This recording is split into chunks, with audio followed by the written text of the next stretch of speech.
আপনাদের প্রশ্ন করি যে নামাজ পড়ার সময় যেখানে শব্দ করে পড়তে হয়, মানে ফজরের নামাজ, তারপর মাগরিব আর এশার নামাজ, ইমাম যখন সূরা ফাতিহা পড়া শেষ করেন, এখানে হানাফি মাযহাব যেটা করে, যখন তারা জামাতে নামাজ আদায় করে তারা তখন আমিন শব্দটা জোরে বলে নাকি জোরে বলে না?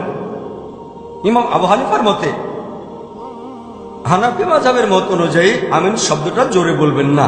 ইমাম যখন সূরা ফাতিহা পড়া শেষ করবেন মনে মনে বলবেন। তবে ইমাম শাফির মত অনুযায়ী, আল্লাহ তাকে শান্তিতে রাখুন, শাফি মাযহাবের অনুসারীরা যখন জামাতে নামাজ আদায় করে তারা আমিন কি শব্দ করে বলে নাকি বলে না? উত্তর হলো বলে। সহজ, আপনারা সবাই এটা জানেন, আমরা সবাই এটা জানি। হানাফি মাযহাব যেটা করে তারা শব্দ করে আমিন বলে না, আবার শাফি মাযহাব তারা শব্দ করে বলে। ফজরের নামাজ, মাগরিব আর এশার নামাজে এখানে কে সঠিক?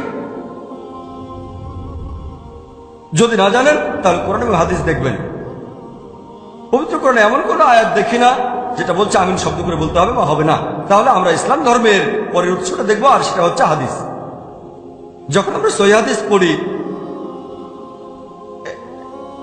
এটা আছে সহিহ বুখারীতে 1 নম্বর খণ্ড, বুক অব আজান, 111 নম্বর অধ্যায়, 780 নম্বর হাদিস।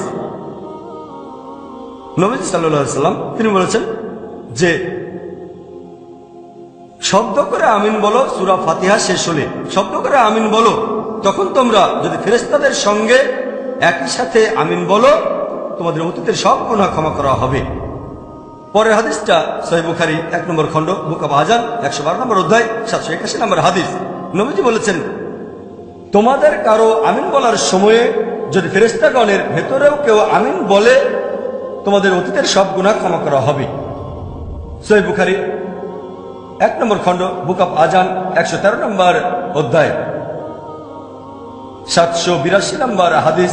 নবীজি বলেছেন, যখন ইমাম বললেন গায়রুল মাগদুবি আলাইহিম ওয়ালাদ-দাল্লিন, শব্দ করে আমিন বলো, তোমাদের আমিন বলার সময় যদি ফেরেশতাগণের কেউ আমিন বলে তোমাদের আগের সব গুনাহ ক্ষমা করা হবে। আমি এখানে সহিহ বুখারী থেকে 3টা হাদিসের উদ্ধৃতি দিলাম যে সূরা ফাতিহার শেষ শব্দ করে আমিন বলতে হবে। একইভাবে সহিহ মুসলিমে সব মিলিয়ে মোট 6টা হাদিস আছে।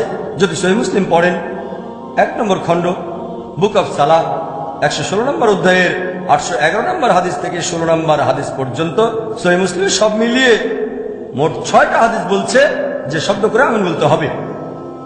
আমি এখানে আপনাদের 9টা হাদিসের রেফারেন্স দিলাম যেগুলো বলছে যে শব্দ করে আমিন বলতে হবে।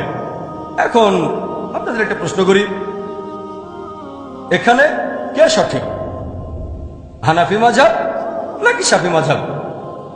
শাফি মাযহাব সহজ, যেটা কোরআন এবং হাদিসের সাথে মিলে যাবে সেটাই মেনে চলবে, সহজ।